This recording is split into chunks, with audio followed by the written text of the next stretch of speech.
কি হলো? আচ্ছা, এর মধ্যে কি মানে সমস্ত কি ধরনের জামা কাপড় নেব? যেগুলো শুরুর দিনকার লাগবে, শুরুর কয়েকদিন।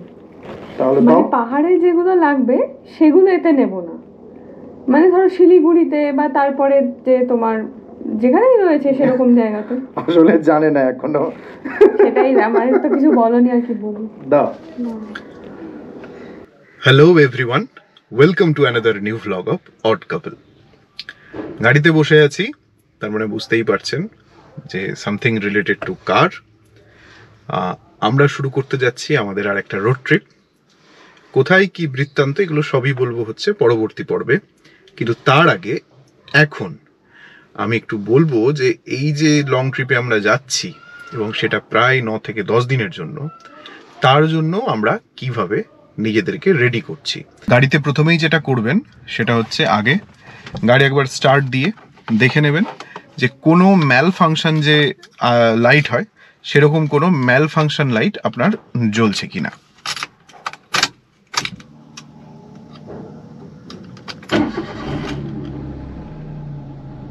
না, ম্যাল ফাংশন কোনো লাইট জ্বলছে না, এটা তো হ্যান্ড ব্রেকের লাইট, এভরিথিং ইজ ওকে। আচ্ছা, আর একটা বিষয় যেটা আমার বোধহয় আপনাদের বলা উচিত ছিল, আমার বলা হয়নি, সেটা হচ্ছে যে এর আগের ভিডিওতে একজন কমেন্টও করেছিলেন যে ড্যাশ ক্যামটা খুব জরুরি। হ্যাঁ, ড্যাশ ক্যাম সত্যি ভীষণ জরুরি একটা জিনিস। এবং আমাদের যেহেতু একটা অলরেডি আমরা একটা অ্যাকশন ক্যামেরা কিনেছিলাম, এবং অ্যাকশন ক্যামেরা যেগুলো হয় এখন, ফোনটা বেজেই চলেছে, আসলে অফিসের মাঝে ভিডিওটা আমি করছি, ফলে অফিস থেকে মেসেজ পাঠাচ্ছে। আচ্ছা, তো যেটা বলছিলাম যে ড্যাশ ক্যাম, যেটা এখন তো অনেক ড্যাশ ক্যাম বেরিয়ে গেছে যেগুলো এইখানে থাকে, মানে এটার পেছনটাতে লাগানো যায় ড্যাশ ক্যামটা, কিন্তু আমরা এই ড্যাশ ক্যামটা ইউজ করি কারণ এটা নাম্বার 1 হচ্ছে যে এটা একটা 4K ড্যাশ ক্যাম, আর নাম্বার 2 হচ্ছে আমাদের যেহেতু এটা আমরা অ্যাকশন ক্যামেরার জন্য কিনেছিলাম, কিন্তু তারপরে তো আমরা গোপ্রোতে শিফট করে গেলাম।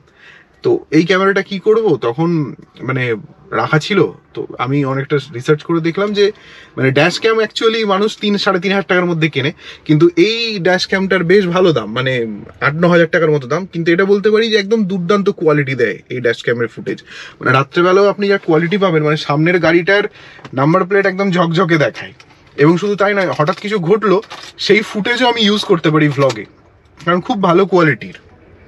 এই যে দেখুন, একদম গাড়ি অন করলেই অন হয়ে যায় এবং রেকর্ডিং শুরু হয়ে যায়, এবং ডিলিটের সিস্টেমটাও অটো ডিলিট, মানে একটা নির্দিষ্ট পরিমাণ রেকর্ড হওয়ার পর ও নিজেই, এই যে বন্ধ করলাম গাড়ি, ও বন্ধ হয়ে গেল, এবং ও নিজেই ডিলিট করে দেয় একটা নির্দিষ্ট সময়ের পরে। তো এই ড্যাশ ক্যামটাও দেখতে পারেন, এই ড্যাশ ক্যামটা আমি লিঙ্কে ট্যাগ করে দিচ্ছি। এটারও কিন্তু ফিডব্যাক বেশ ভালো। 2-4 জন কিনেছিলেন আমার ভিডিও দেখে, তারাও বলছেন যে ওই ছোট ছোট যে ড্যাশ ক্যামগুলো এখন বেরিয়েছে না 3-3.5 হাজার টাকার মতো, তাতে কি হচ্ছে, ওটা না একটা নির্দিষ্ট সময়ের পর ল্যাগ করছে তার ভিডিওগুলো। তো সেটা আমি বলবো, আবার আপনি একটা 3,000 টাকা দিয়ে কিনবেন, তার থেকে ভালো আমি বলবো একটু দাঁড়িয়ে যান বা একটু সময় করে একটা ভালো ড্যাশ ক্যাম কিনে নিন, তার আপনি ফুটেজও ইউজ করতে পারবেন, অন্য কোনো ভিডিও টিডিও আপনি বানালেন, এই আর কি। যদিও সিদ্ধান্তটা সম্পূর্ণই আপনাদের ব্যক্তিগত। তো এইবার হচ্ছে গাড়ির ইয়েটা খুলবো, বোনেটটা খুলে দেখবো যে প্রয়োজনীয় যে বিষয়গুলো সেগুলো একটু দেখতে হবে। আগের দিন সেই বলছিলাম না যে যদি আমাদের যে স্টক হেডলাইটটা যদি চেঞ্জ করতে হয়, তাহলে এই যে বাল্বটা আপনি চেঞ্জ করবেন, তার জন্য কিন্তু শুধু বাল্বটা চেঞ্জ করলে হবে না, তার পাশাপাশি এই যে এই কানেকশানটা দেখছেন, তারপরে এই যে এই কানেকশানটা আছে, এগুলো না পুরো সেট একটা পাওয়া যায়, 800 টাকার মতো দাম, 800-850 টাকার মতো দাম।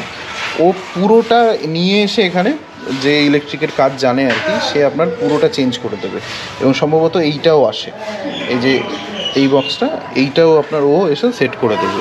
এটারও অনলাইন লিঙ্ক সম্ভবত আছে, আমি নিচে করে দিচ্ছি, এটাকে লিঙ্ক করে দিচ্ছি, ঠিক আছে? আচ্ছা, এবার যেটা হচ্ছে সেটা হচ্ছে আমরা চেক করে নেবো। আচ্ছা, এই যে আপনি দেখছেন একটু আগে যে ভিডিওটা দেখলেন, এটা তার আগে শ্যুট করা, মানে গাড়ি এখন আমি স্টার্ট করিনি, তো সেই কারণে যেটা করব সেটা হচ্ছে একটু প্রথমেই হচ্ছে ইঞ্জিন অয়েলটা দেখে নেব।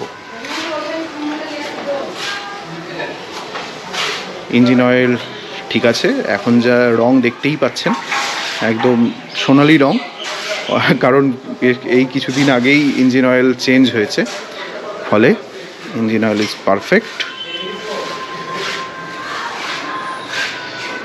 আচ্ছা, এদিকে হচ্ছে কুলেন্ট দেখে নেব। কুলেন্ট এখন একদম যথেষ্ট আছে। একবার মানে যাওয়ার আগে, এই ধরনের লংয়ে যাওয়ার আগে আমি বলেইছি যে যখনই সময় পাবেন এয়ার ফিল্টারটা খুলে একটু পরিষ্কার করে নেবেন। বর্ষাতে গাড়ি অনেক দিন যদি কারো জলে দাঁড়িয়ে থাকে তাহলে আমি বলবো যে আপনারা একবার, মানে যদি কিছু নাও হয়ে থাকে তাও একবার গিয়ে চেক করিয়ে নিন। কারণ হচ্ছে জলে গাড়ি দাঁড়িয়ে থাকলে একাধিক সমস্যা রাস্তায় বেরোতে গেলে হতে পারে, এবং যখন আপনি লংয়ে যাচ্ছেন তখন কিন্তু খুব মুশকিল। কলকাতায় কদিন আগেই যেরকম জল জমেছিল তাতে এই ধরনের ঘটনা ঘটলেও ঘটতে পারে।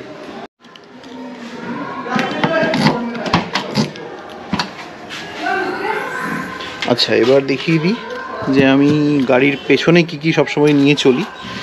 এটা হচ্ছে এটা তো আপনাদের আমি আগের ভিডিওতে দেখিয়েছি। এটা হচ্ছে আমার টায়ার ইনফ্লেটার, যেটা দিয়ে আমি ইচ্ছে মতো যে কোনো জায়গায় টায়ারে হাওয়া ভরে নিতে পারি। আচ্ছা, এটা হচ্ছে একটা পাংচার রিপেয়ার কিট, এর মধ্যে সব আছে পাংচার রিপেয়ার করার জন্য যা যা দরকার। এটা খুবই কম দাম, এটা বোধহয় কত 200 না 250 টাকায় আমি কিনেছিলাম। এটারও লিঙ্ক আমি দিয়ে দিচ্ছি নিচে। আচ্ছা, এই একটা হাতুড়ি, এর কোনো লিঙ্ক নেই, এটা আপনি যে কোনো জায়গা থেকে কিনতে পারেন। একটা হাতুড়ি আমি রাখি। আচ্ছা, আর স্টেফিনির জিনিসপত্র আছে।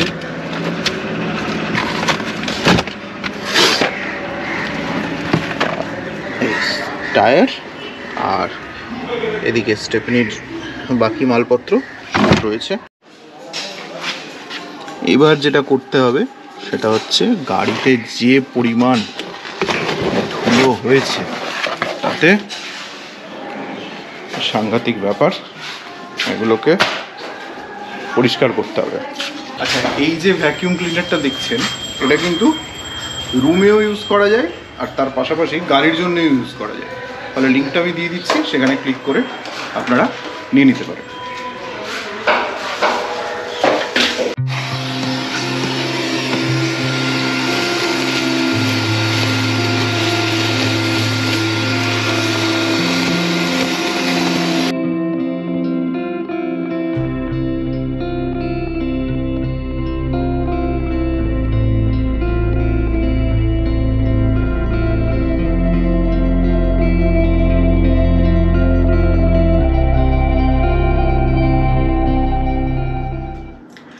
তো আপনাদের একটু আগেই বললাম যে আমাদের শুরু হতে চলেছে আর একটা দুর্দান্ত রোড ট্রিপ। তার জন্য যেটা দরকার, ব্যাগটাকে একটু গুছিয়ে নেওয়া। তো ইতিমধ্যে ট্রলি ব্যাগটা প্যাক হয়ে গেছে, কিন্তু তার সঙ্গে আমি যেটা নিচ্ছি সেটা হচ্ছে রাকস্যাক। এই রাকস্যাকটা আপনাদের এর আগেও দেখিয়েছি আমি। এই রাকস্যাকটা আমি কিনেছিলাম সান্দাকফুতে যাওয়ার সময়, এবং এই রাকস্যাকটা কিন্তু ভীষণ কাজের। এটার একটু প্রাইস বেশি, কিন্তু প্রচণ্ড কাজের। ফলে আপনারা যারা মাউন্টেন ট্রিপে যেতে চান তারা কিন্তু এটা নিতে পারেন। এটার লিঙ্কটা আমি ভিডিওর নিচে ট্যাগ করে দিচ্ছি, ক্লিক করলেই পেয়ে যাবেন প্রোডাক্টটা। কিন্তু এটা বলবো মানে দুর্দান্ত। এটা মানে বইতে এত সুবিধে হয়, পেছনটা যদি দেখতে বুঝতে পারবেন। এই যে এই জায়গায় যে প্যাডটা করা আছে না, এটা পিঠে ভীষণ আরাম লাগে। মানে আপনি এতে আরামসে 10 কিলোর বেশি মাল আপনি ভেতরে ভরে নিয়ে নিজে একদম পাহাড় চড়তে পারবেন, কোনো অসুবিধা নেই। মানে আমি তো তাই এনজয় করেছি আর কি। এটা যতবার ট্রেকে গেছি এটা ভীষণ আমার ভালো লেগেছে।